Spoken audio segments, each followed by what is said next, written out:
digest.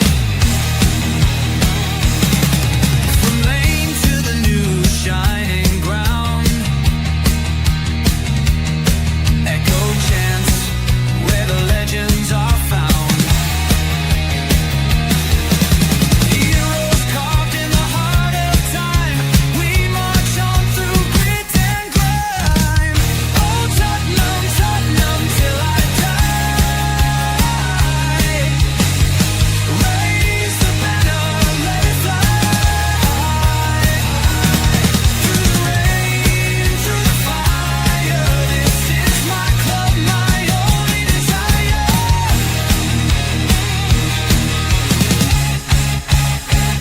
Oh Tottenham, Tottenham till I die. Raise the banner, let it fly. Through the rain, through the fire, this is my club, my only desire. Echoes of King and Greaves in the air. Every goal, the sound declares. Heartbeats pound like a drummer's song, marching forward, fierce and strong. We're the ones who rise in the clash. Numbers running in a white shirt dash. History burns in the roaring crowd. Every game we scream it loud. I'm Tottenham, Tottenham till I die. Raise the banner, let it fly. Through the rain, through the fire, this is my club, my only desire.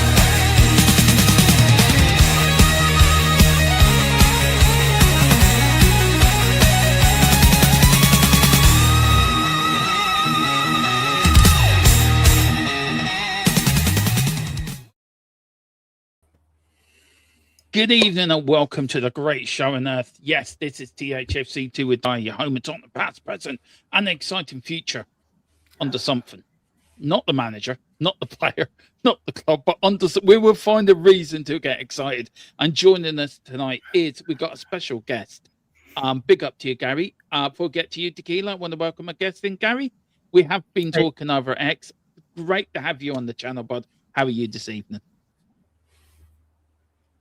Yeah, I'm doing really well. Thank you for having me. I do appreciate you welcoming me on, and look forward to talking about all things Tottenham and, like you say, hopefully some positivity that we can perhaps generate somehow for this club, because we need it. Yeah, we do.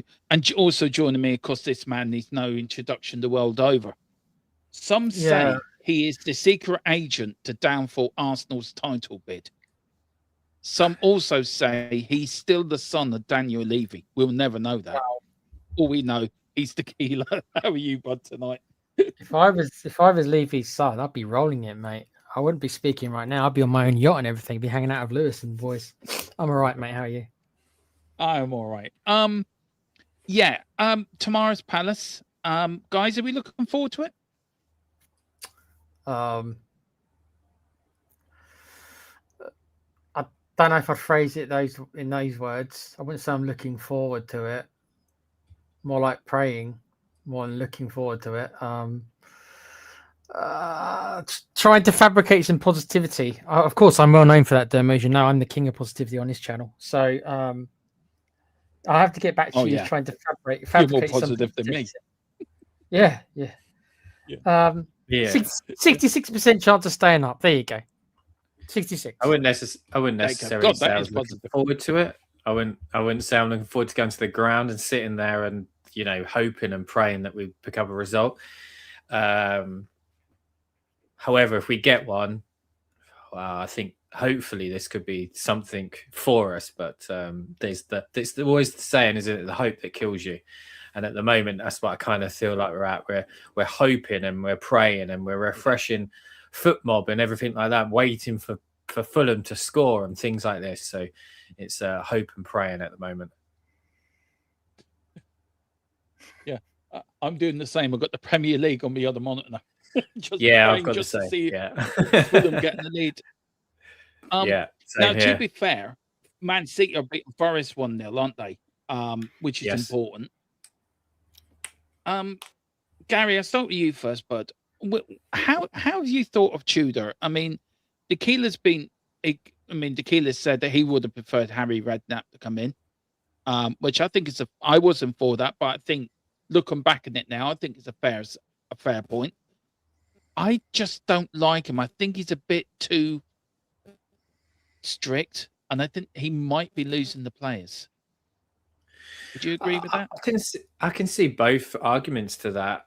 I've heard Harry Redknapp said to me so many times on my sort of X account, and it's always like Harry Redknapp, Harry Redknapp. And the thing with Harry is, I feel like he would have put square pegs in square holes. We've gone back to very basics, and ultimately, I really do believe that's kind of what this club needs, and certainly the players. Tudor's come in, and if anything, he's come in as a bit like a substitute teacher. You know, when you get that substitute teacher in, that's not the fun substitute teacher, and he's like being strict for overly strictness. And I like some of the things that have coming out for him. It's clearly been told that the remit of what he needs to do, and he clearly understands that. And he's obviously not looking any further than that. So some of the wording and some of the things he's saying, I can understand. Especially the actions, I guess, after Fulham, for instance, that wouldn't happen with any other manager that's at our club for long term. Because quite frankly, our ownership wouldn't deal with that, wouldn't put up with it. So we're allowing him to do that because we're trying to get a reaction. And today he said in his press conference, you know, I'm trying to essentially get a reaction to say that the situation we're in isn't good enough. Ultimately, I've just got this feeling, and it's there is nothing to it other than a feeling that if he doesn't get a result tomorrow, I'm not sure he's going to be at the football club for much longer. Somebody said to me that that does a very successful Italian football podcast. He said to me when it was announcing, he said, A, I'm pretty shocked that he's getting the job. And he said, B, don't be surprised if he goes in April. And I thought that was very interesting that he said that to me. And look where we are. So I can see both arguments. Personally, he's doing exactly similar in terms of our setup style. We don't have a style, but our setup is very similar to Thomas Frank. It's square pegs in round holes. Doesn't make any sense. We're in balance all across the pitch. And he hasn't come in and stabilized really anything. If anything, we kind of look slightly worse. So I do agree with both of your assessments of it, actually. Where we go from here, though, I find interim managers always have to be, normally, are people within the club that understand the club, the fan base, as well as the players available to them. And he doesn't. And he doesn't, no. And it's a huge gamble bringing someone in that doesn't even understand the league either. Matthew Wells would have been absolutely perfect, probably would have got the job. But outside of, going to Ryan Mason, maybe, I just don't know where we go at the moment. We've just got to do a lot of hoping and praying that we somehow pick up a result, and Fulham and Forest continue, West Ham and Forest continue to slip up. And we just have to, that's ultimately it. That's it. I mean, Tequila, look, look, you're very much for Harry Redknapp, and I think you've gone on record saying that Harry Redknapp would have been a better choice, or a Ryan Mason, or somebody like that. Do you think the club have cocked up here? And if they have cocked up, and they think they've cocked up, and they're thinking, "Oh shit, we have," they can't really get out of it, can they? No, I don't. I think we're stuck with him. I mean. We don't know if this board is reminding me more and more of the Watford board of a couple of years back. We've seen that Forest have changed managers. What is it, 4 this season? Yeah. So it's not like and Chelsea also go through. I mean, we've become one of them now. A little bit of a laughing stock. If you weren't already a laughing stock before, I certainly feel like it. Harry Redknapp was my choice because I think he ticked both boxes. He had that affiliation with the club. He would have brought back feel-good moments. And I think one of Harry Redknapp's biggest skills, that I don't think that, even if he gets older, I don't think he'll lose, is the ability to understand the characteristics of different players. Knowing, and that is a big thing of man management, knowing what each player needs. Having an idea of what the characters are, if they need a kick up the backside, if they need an arm around the shoulder, if there's something in between. I think Harry Redknapp was very good at analysing players' characteristics and getting the best out of them, which is exactly what I think this squad needs. I don't think it needs a tactical maestro. I don't think it needs an authoritarian substitute teacher, as it's just said, or a military instructor. I don't think that's what it needs either. So I think Harry Redknapp is the type of manager. The reason why I specifically said him is because he's one of the only former Spurs guys who's around other than Hoddle, and he ain't going to take it. And so I think Sherwood's been mentioned, but I think I'd have Redknapp. I'd have Redknapp over Sherwood because they're similar. Sherwood's obviously young. Sherwood's obviously younger. He's a lot younger than Redknapp, but I don't think Sherwood was the man manager that Redknapp is. When I think of Redknapp, I thought of his great man management. He was never a tactical maestro, but he was a great man manager, and that's exactly what I think this team needs, just to get that extra 10% out of them. Yeah, plays would have run through a brick wall for Harry Redknapp, and they did, didn't they? And the team we had, the team we had under him was, I think, they laid the foundations, I think, for Poch's success that came after Harry Redknapp left, if I'm being honest. Look, I think Tottenham are damned if they do, damned if they don't at the moment. They brought in this man, it hasn't worked. If it does go 3 games without a win, full well, we all know it's going to be all over X. Get him out of this football club. He doesn't know what he's doing. The problem is, I agree with Simon Jordan today. I don't know if it was today or yesterday, him and Danny Murphy were doing the morning show with Jim White. And it was something that they said, that Jim White said, that it could be the players that decide this. It could be the players decide Igor's future. And I'm thinking to myself, well, hang on a minute. You've been playing shit for nearly 18 months. You're now getting in a relegation battle. Concentrate on your job and getting us out the problem we're in. He's only here until June anyway, so it makes no difference. Just knuckle down and get on with it. But I think, just to you, Gary, very briefly, and then bring Tequila in, and then we'll go on to the Palace game. If we do lose tomorrow, and just say he does walk or he is sat by the board, which I think would be laughable if we do, it really would make us out to be a circus of a football club. I mean, who do we bring in?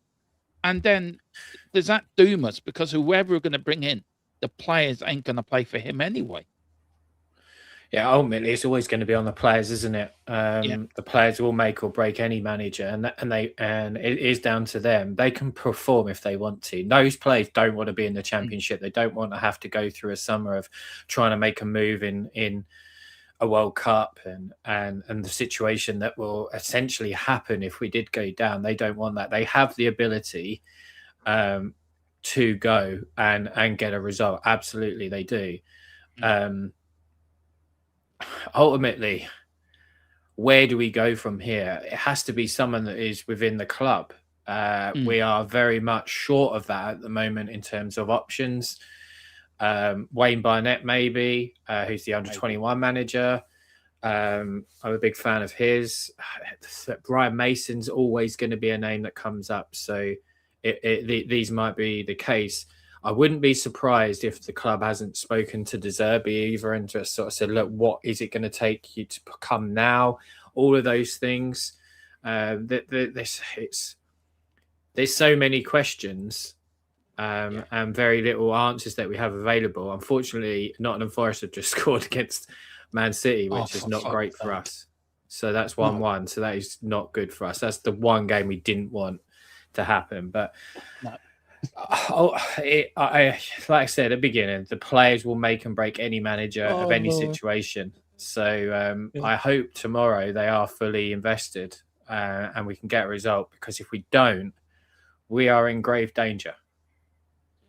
I mean, Tequila, I'm laughing, right? There's no point getting angry anymore, is it? We might as well just laugh. See, now you're seeing what I felt like the last two years. You've joined me, Dermo. You just start laughing. It doesn't feel bad anymore. I tell you why I'm laughing, because look, I think Gary might agree with me with this, right? And I've watched what you've put on X, by the way, and do get over and follow Gary. You put some really good stuff over there, and he does try to keep people informed. And I have watched you on there, and you do some great stuff, Gary, by the way. Thank you. I do agree that, you're better laugh than crying, aren't you? Because it's the hope that kills you. Yeah, and the king is right. It's not been just this season's been shit. It's been 18 months. I mean, look, Tequila, I want to just very quickly, the club. I look. You said you've gone on record said that you don't love this team. It's the worst team you've ever seen. You support the club, but not the team. You think the team needs rebuilding from top to bottom. But surely the onus is on that, on the situation we're in now, does fall on the board, doesn't it? And do you feel this has been a downward spiral since the day we sat Pochettino, or do you think it's further back than that?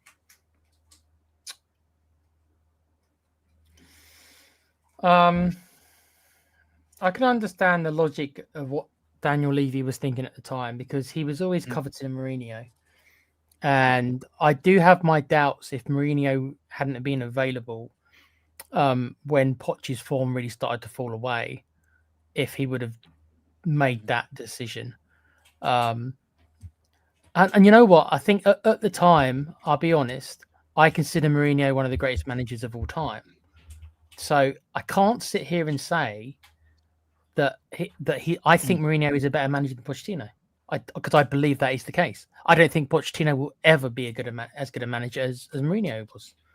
So part of me can even understand why Levy decided to make that decision, but then he didn't really follow through with it.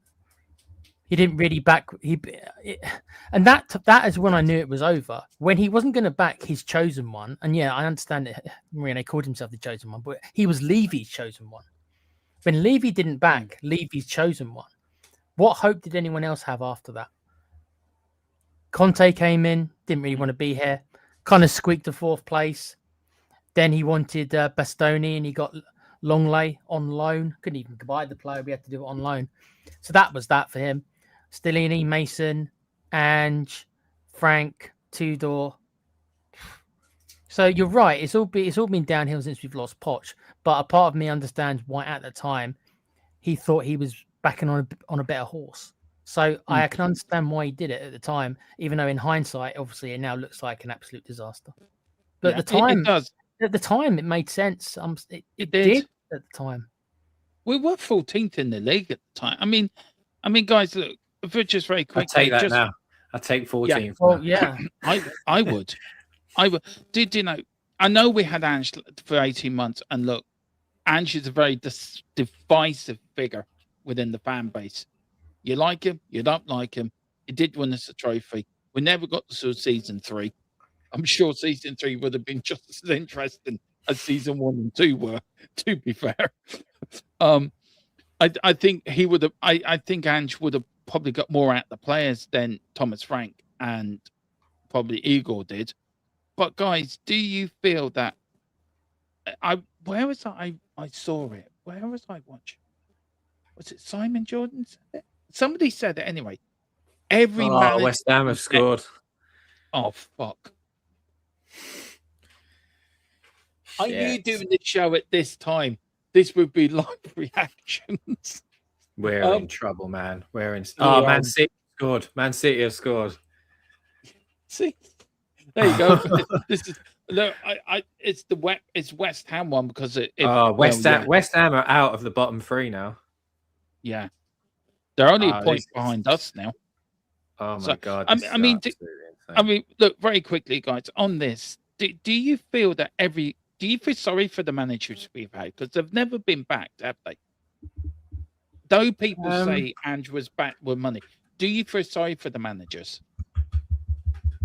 In some sense, like they understand, it is an ego that you're going to go into Tottenham and you want to be the one that brings them the trophy and turns the tanker around, as I'm going to use sort of Thomas Frank's analogy. And only one man did it, and that's Ange Postecoglou. Now, I weren't Ange's biggest fan by any stretch of the imagination, and to be honest, I was quite looking for him to leave prior to the Europa League final, or leading up to it. Certainly just didn't think he was getting anything out of the players, but ultimately he did what he did, and he deserved to get season 3. You cannot sack somebody that is giving you or done what they have been brought in to do. It's absolutely backwards. And then to go from complete 180, someone that is essentially, kamikaze football is something that people say, I understand. But this attacking style, and he's brought a lot of runners in his midfield, and he's brought them in for a particular reason because they are so so attacking and they need it for recovery. To then go to complete 180 to a pragmatic manager that essentially looked absolutely frightened to make any form of forward movement is again just testament to how backwards things are run at this football club, and we don't have football people in football positions. I get that our board are very, very highly intelligent people. They're not going to be billionaires because they without being that. But one of them, for instance, he specialises in aviation. Now, if I wanted to go and build a plane, I'm sure if I could go and speak to him, he'd teach me how to build that plane. But we're not. We're trying to build a football club and a winning football club. I don't want him telling, Ange Postecoglou, whoever it is, what to do. I've always said this analogy: you employ intelligent people for them to tell you how to do the job, not employ intelligent people for you to tell them how to do the job. You need the right people in the right positions. We've had some of the greatest managers that's lived. I'm not biggest fan of Jose Mourinho, but he's a winner. It's proven. We sacked him before a cup final. Antonio Conte has pretty much won something everywhere he's been. He went into a Napoli team, depleted of its two best players, and went and won Serie A in his first season. These aren't Mickey Mouse managers, but we're not backing them because we're trying to do everything cut price again. My biggest gripe with it is what happened to us. Is one day someone realised in our football club we had a generational striker coming through that actually we had no idea and we were trying to sell. Then all of a sudden he became a generational striker. We signed some lad from Milton Keynes for £5 million who turned into an absolute almost superstar. We signed another player from Southampton for 15 million that turned into one of probably the greatest British footballer, well, certainly decorated anyway. And then we signed this absolutely brilliant South Korean for 20 million. And what I feel like the club kept constantly trying to do is replicate that time and time again. We've just lost who we are as a football club. The identity is completely gone. It does need stripping down. It needs restarting. I just don't want it to be restarted in the Championship because financially it will almost kill us. Yeah, it will. I mean, Tequila, you've said, haven't you, about that? Strip it down, start again. We've said it for years, mate. We've said it for years. We've got a joke on here that I'm going to a few games for the end of the season. He's giving me matches to start off. I'll wait till after the Everton game. Then we'll bring the bulldozers in. But Gary does make a point, doesn't he, Tequila, that you don't want to start again from the Championship, do you? Because you know as well as I do, that is not an easy league to get out of.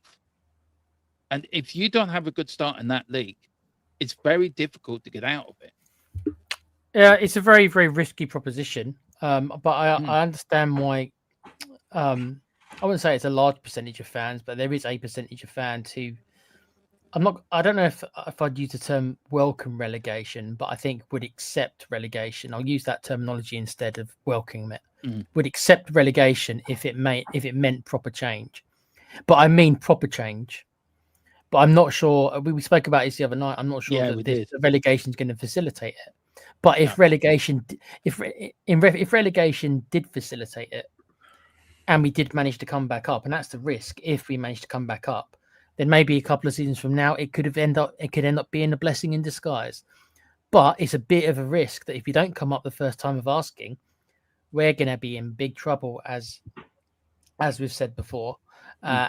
Do you want to take that risk? Because if you don't come up in the first season, we could end up staying there for a long, long, long time, just like Forest did, just like Leeds did, and other teams. Newcastle, and sometimes they even go down twice, like Luton did. Yeah. So I'm not saying that would be probably very unlikely for us to go down twice, but it's not impossible. But the point is that I think it could facilitate change, but do we want to take that gamble? I don't want to. Just to give you guys an update, if you are enjoying it, please hit the subscribe button on the channel if you can. It really would be a big help. As we're on the march to 3K, we're just short of 2,600.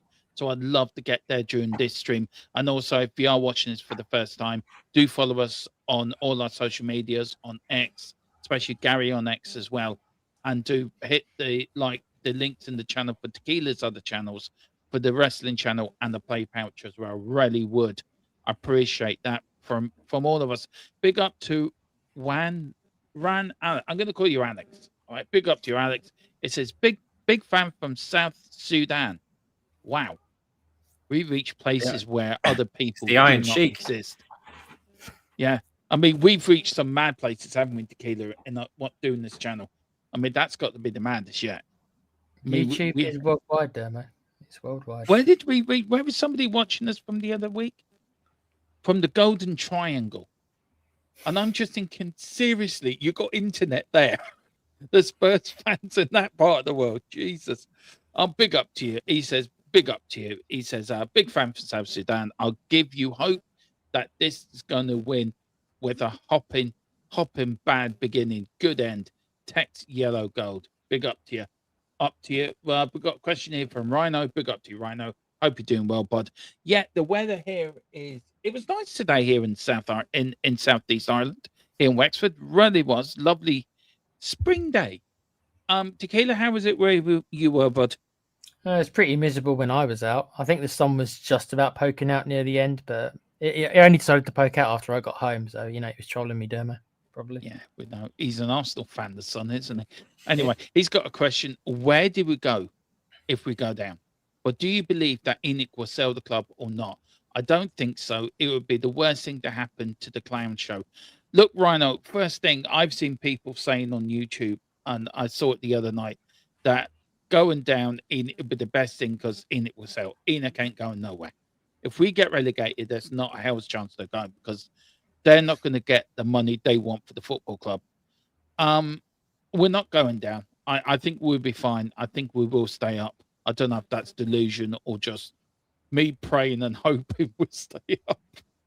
Hopefully. I did also say this probably will go to the last game of the season. I can see this going to the Everton game, us staying up or going down. Tequila, very quickly, do you want to say anything to Rhino? Big up to you, Rhino. I hope you're doing well, bud. I hope that answered your question. Tequila, do you want to say anything? Yeah, there's no chance of these guys selling, I'm afraid. Not when a club's valued at its least. I mean, just no sensible businessman would probably ever do that. Yeah. Do you want to say anything to Rhino's question? Do you want to add anything to it? Well, no, I agree with you. Like I said earlier, I don't think that I'd welcome relegation, but I do see that there is a small silver lining. But I just don't. I'm with you, Demo. I don't think I want to take the risk because it is a risk, and I'd rather not gamble. But it might not be the worst thing ever. It could be a blessing in disguise. But I don't think I want to take that gamble though, because it could easily be a nightmare just as much. Yeah. Do you see that, Gary? Before we move on, leave this relegation bit before we move on back Palace. But do you agree with Tequila? It could be a blessing in disguise. I understand his point. Only if we come up, Dermo. Only if we came up right. I get that. Yeah. What do you say to Rhino? Do you agree I can see the argument for it. Yeah. I can see the argument for it. I don't want to take the risk because it is one season. I think in the Championship, their profit and loss is named slightly different. I think it's like about 15 million that they can lose. And that's what's caused Leicester to be in such trouble that they are. And then the points deduction. Tottenham Hotspur financially wouldn't be able to. And I think not only is our ownership absolutely petrified of going down as most of the fan base is, I think the Championship equally is as much as well, because we're a juggernaut in terms of what we bring in and what we pay out. Obviously not to on wages, but in terms of our stadium and facilities, etc., that it's going to cause a hell of a lot of problem in the Championship. If we can get out of it in one season, it probably won't matter as much. I don't want to take the risk. For me, I think I need to. If we can finish 16th, 15th, 16th, I'm happy. Just staying up, I'm happy, and rebuilding without Europe. Focusing and having alignment from the top to the bottom is most important to me. Having a clear pathway for younger talent to come through, having a manager at the football club that wants to progress those younger players as well. But equally, what I think really, really needs to happen, almost most important is a unity back between club and fan base, because I think we're very, very split as a fan base right now. For me, one manager does that almost instantly, brings together quite a large element and section of that fan base. I think that we definitely need that as a core group, and someone that we can believe in. But for me, transparency from the ownership, they need to come out and say, look, we understand that it isn't gone right and we've made mistakes, etc. Because making mistakes in life is okay, and admitting to them is also okay, and it's okay to do that. But coming out and saying that this hasn't gone the way we want, we are going to rebuild this club, the foundations, and we need your support. And I think that there'll be a large section that will be on board with that.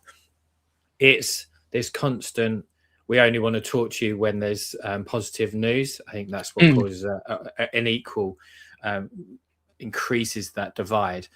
So there, for me, uniting a large section of that fan base and understanding this is going to be a slow rebuild, because you think 10 years ago we were favourites to win the Premier League. At the moment, we're probably partly favourites to get relegated, which is awful. It is, and we're only 2 points now, Tequila. If the games end as they are, we're only 2 points off relegation, where we were 4 points. Yeah. It's and you lose the Palace tomorrow, and it was the game I was at last year, Tequila, and it was the game we lost as they did got 2 goals. Our home form's been woeful this season. You know that. You've done a few watch-alongs. I think you did the early ones against Bournemouth when we lost 1-0. I think you and James did that one. Fun times. Yeah. I mean, I think the only good day we've had was probably the win against Burnley. And we beat, but where are you with it, bud? Where are you with tomorrow night? And only 2 points off the bottom 3. This is psychologically playing the players' minds now.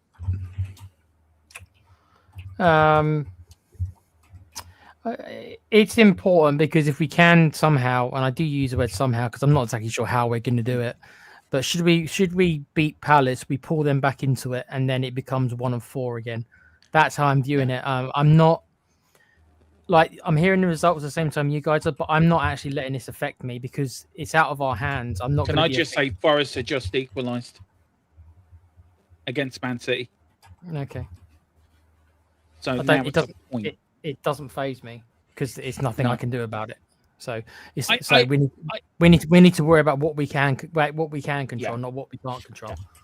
No, I get that. I get that. I'm more of an emotional fan than you. I always say you're more logical. I always say you're the Spock of the channel. You're logical. You take the right approach. You look at it logically. You can only control what you control, though, Dermo. Exactly. I can't do anything about. I can't do anything about what Forest do. No, and we can when we play them. We can control it when we play them, and we can control that. And that's why against Palace, if you want to bring them back into it, then we can control that tomorrow as well. Yeah. So we can control those two things. But yeah, I know. And look, I'm more emotional. I'm led by my heart, and I wish I was a bit like you, Tequila, in the way, more logical about it. I rarely do, because I think it's the right way to be. Actually, if I'm being honest, I mean, Gary, I think Tequila's right. You can only control what you can control. You can't control other things around you, and I think he's right on that. And should the players have that mentality as well, that should he go be telling them tomorrow night or in the meeting tonight, you can only control what you can control. You control your own absolutely. destiny. It's like that in anything that you do, right? If you have a fear of, I don't know, whatever it might be, flying or whatever, you can only control what you control, and it is right. And we are emotional people anyway, an emotional species, and we will react to certain things. I'm very much, I guess, similar to you. That does affect me. That worries me. We are 1 point from relegation as things stand, because we are rock bottom of the current form guide, and the new manager that we've brought in for a new manager bounce hasn't done anything. There is not been a bounce, and I think if anything, Fulham we were terrible in that first half, and West Ham, I've got it on my other screen, are all over him at some point to this game. So it is very concerning because there is no form for me at the moment to back up any real positive to grab onto. We haven't won a game in 2026. It is very concerning for me. But the players are completely in control. If they go and beat Nottingham Forest in 2 weeks time, whatever it is, and they get a result tomorrow, we're probably going to be all right. But it's getting a result. I agree. I mean, Tequila, we haven't won in 65 days. Tomorrow will be 66 days since we had our last win. A lot's happened in them 65 days. And winning is a routine. When you win, it becomes a routine. When you lose, it becomes a routine. We just need to get that one result. That one result will just give us all it'll give us an opportunity to breathe.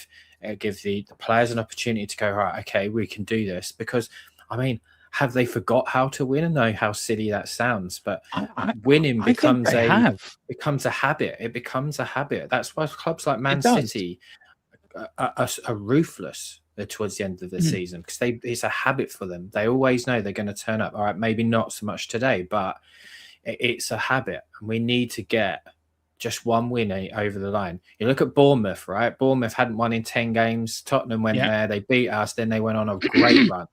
It's just started to drop off now, so it can happen. I just hope that tomorrow is the catalyst for that. Yeah, I mean, Tequila, look, we know the players are going to go into that game with no confidence. We know our home record is absolutely brutal. Only 2 wins at home all season. And if we lose tomorrow, it'd be 11 losses on the bounce. I think that's our worst ever Premier League. I mean, I keep going on about the Aussie years when we had to go to Oldham to get a victory to stay up. And we only stayed up that season by 3 points, and was by winning that Oldham game. So if you're Igor tomorrow, I want you to put you in his shoes tomorrow, Tequila. You're the manager. What is your pre-match message to the players? What are you going to say to them? Now you can be a Saki, you can be as one. You can be... I know what I want to do. I'd just throw the match and say, you guys can just stay in there if you want. But I would probably be along the lines of I'd want them to. I suppose the kind of terminology I'd probably use would be stuff like accountability, self-respect, professionalism, pride in themselves. Because I don't think that any of these players particularly care about Spurs. I think we sold the last one who cared about Spurs in the summer, which was Sonny. I don't think any of these players particularly care that much. If some of them do, it's only a couple, and the majority don't. So if that is not going to work on them, if you can't make them fight for the badge, which I don't think any of them care, then you need to attack them as men. Yeah. So you need to attack them on their. Well, you need to have pride for yourself. Damn it. Have pride in your own performance. Have pride in your own profession. Be professional. Have pride in your performance. That's the kind of area I think you've probably got to attack. Am I convinced that will work as well? No, I'm not. Because I don't think these players care. They don't care. Maybe Van der Ven does. I say he's probably one of the few. Maybe, but it's the minority who care. It's not the majority. There was something I was watching the other day, guys, and somebody said it. I forget who said it. I was watching the podcast, and he said you only need 2 players in the dressing room to set the rotting. You only want 1 or 2 bad apples. Just a well-worded answer, probably, and then we'll probably get into it. Just yes, I'll start off with. Is Jed Spence that bad apple, Tequila? One word, no, but there's an asterisk next to it. But one word is no. Yeah, no. Gary, yeah or nay? The same answer, no, but an asterisk. Yeah. What's that asterisk then, Tequila? What's the asterisk next to it? I wonder if you and Gary are probably thinking the same thing. I think he's one of them with a problem, but I think he's probably not the biggest problem. Who's the biggest problem then?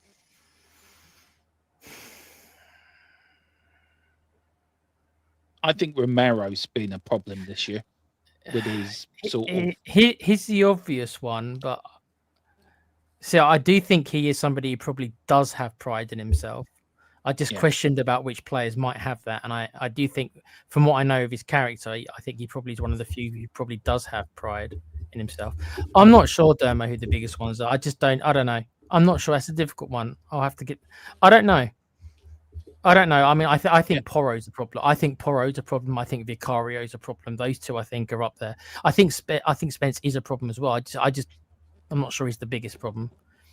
I've given you two of them right there. Who I think could be. I agree. Gary, do you agree with Tequila on that? Would you think or would you pick somebody else? I'd be interested to see what you guys think. I mean, I don't know in particular because obviously I'm not in there. What I can suggest is, by watching, is that there is a lack of leadership, and I think that's ultimately the biggest problem. There isn't a leader in there. I don't see anybody that is out there on the pitch, even when Romero is out there. I don't see a proper leader, and if we're not seeing it on the pitch, we certainly aren't seeing it in the changing room. And look, these are wealthy young men that are millionaires, essentially, that are doted on hand and fist in any aspect of their life. And if you don't have someone that is hard with them and that is a leader, then complacency rolls in and they are complacent. What I will add to that is, well, that they very much lack an ability to deal with adversity. Anything that goes against them. So if we go 1-0 down, we are pretty screwed. If we go 1 up, probably start being okay. Any form of adversity and the players crumble, there isn't a leader on there that's helping them through that. And I thought Romero was going to be that this year. If anything, he's probably been the biggest failure. Yeah, I think so too. Tequila, would you agree with that, bud? I think he's one of the problem ones. Yeah. Like I say, I agree. I mean, none of us are in the locker room. We've only got about how they come across, how they act on the pitch, how they leave messages on their social media, and you kind of get an idea, if you can, about the characters. And I think we've all got maybe slightly different names, but I think it's quite obvious by which ones we probably perceive as the bad apples, because there's certain people there who just don't say anything, and maybe that is the best thing to do. Just don't say. Stick your head down, get on with it. Stop this apologies. I don't want to hear no more apologies. Oh, I'm sick of this. Just get your head down, go into training, give 100%. That's what you need to do. And the rest, just shut up. That's what I want. I want them to shut up. I agree. I'm so sick of hearing, "Oh, we're sorry, we did," but it just drives me mad. It drives me absolutely bonkers. Right, let's give you some stats for the game tomorrow, because it is the 33rd time we played Crystal Palace in the Premier League. We've had 7 draws out the 33 games against Palace. Tottenham, total 20 wins, 10 at home, 10 away. Palace, only 6 wins in total, 4 at home and 2 away.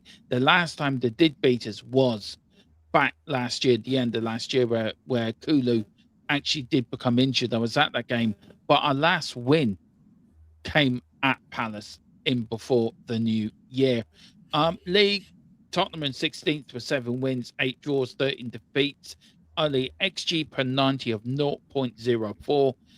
With Palace are in 14th with 9 wins, 8 draws, 11 defeats, with the XP per 90 is 1.55. So a little bit higher. Tottenham's last form guide really is, well, it's dreadful. 3 defeats in a row. Well, 4 defeats in a row. And that draw against Man City, it's not been great, hasn't it? And it's not been great watching either. 10 in total in the Premier League. Crystal Palace's form did lose at the weekend to Manchester United. And I think they're unlucky to lose that game, actually. But United did get the win. Palace did beat Wolves. They did lose against Burnley, but they did get wins against Brighton and a draw against Nottingham Forest. Last 5 games, of course, has not been great reading. Either Palace have won the last 3 on the bounce. We did beat them, of course, and did win the first 2, but Palace over the last 3 from October 2024 have won 1-0, 2-0, and 1-0. We haven't scored against Palace in the last 3 games. The referee tomorrow is Andy Madley. Craig Taylor is the assistant. Mark Scholes is the other assistant as well. Ruben Ricardo is the 4th official, and Nicholas Hopton is on VAR. If you want to watch the game, of course, you can follow us here. We're doing the watch along tomorrow night, so turn your TV down and leave the driving to us. But if you are watching, it's on TNT Sports in UK and Ireland, Disney Plus Premium Argentina over there in Thailand. It's on AS Play Monomax in the United States. It's on the US. I think it's on, might be on Paramount. I think I've got that wrong. And then on Canada, it's on Fubo TV. Team news, just to give you that, guys. Chris Romero serves the last game of his 4-match suspension. Of course, James Madison, Destiny Udogie, Lucas Burfield, Mohamed Kudus, Deki, Wilson Odobert, Bentancur, and Ben Davis are still out. And of course, this is the league at the moment. Now, we know these have sort of changed. So Tottenham are in 16th on 29 points. Forest are on 28th. And West Ham are on 28th. Tottenham now officially 1 point off the bottom three. And Palace there in 14th. Just very quickly, Tequila, do you think a win for Palace tomorrow sort of guarantees their Premier League status? Yeah, if Palace beat us tomorrow, I think that they're out. So that's 1 out of 4. I think probably Palace are going to get out of it anyway, but they certainly will if they beat us tomorrow, for sure. Yeah. I mean, Gary, just very quickly, do you think 30? What's your points? 40 points? Do you think is a safety margin? Do you think, or 35? What do you reckon?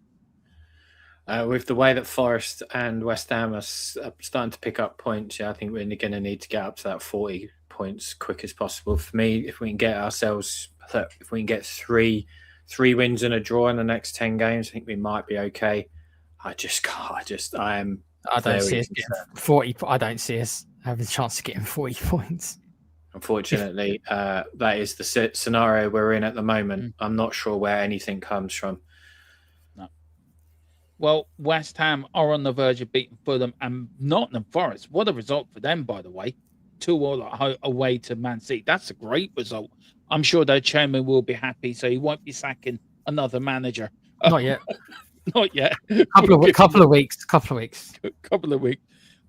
Guys, that is it. That is your build-up show tonight. Tequila, I'm going to get you in a minute. Gary, where can people find you? And thank you for coming on, bud. I really enjoyed you coming on tonight. Where can people find you, bud? Thank you very much for having me. You can find me on X at Gary R. Ward. Tweet mostly, obviously, about Tottenham. Try to cover as much as I can. Press conferences, just opinion pieces, and then rumours, etc. Big into a lot of MLS and Serie A as well. So if those things you enjoy, more than happy to speak on that as well. But yeah, just mainly on Twitter, and obviously please keep supporting this channel and keep the growth going. Thank you so much, and we'll definitely get you on again, bud.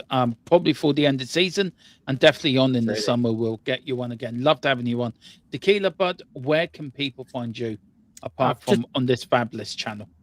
Just put the links into the chat. Yeah, you can find me on the Play Pouch podcast, which I'm going to be starting a stream in about half an hour, about 10ish or so, for more State of Decay. And you can find me on the No Cell Wrestling channel. We did a show earlier at 7 o'clock, just before this show. So please go and check it out. Cheers, Dermo. No problem. And also, guys, you can find me on here. You can also find me on our political channel, Philip and Dermot and Philip's Political Do or Die, and also All Boys Gaming. Me and James is our gaming channel as well, under the Till We Die banner. So do like and subscribe to all of them. Guys, it's the night before Christmas. It feels like Christmas Eve. Halloween. Yeah, Halloween. Look, I'm nervy. I'm telling you now, it's going to the Everton game. We need to get something out of the Everton game. But it's 50 years next year to the year when Tottenham last went down. Could we be starting that anniversary in the Championship? We're not, because we're Tottenham Hotspur.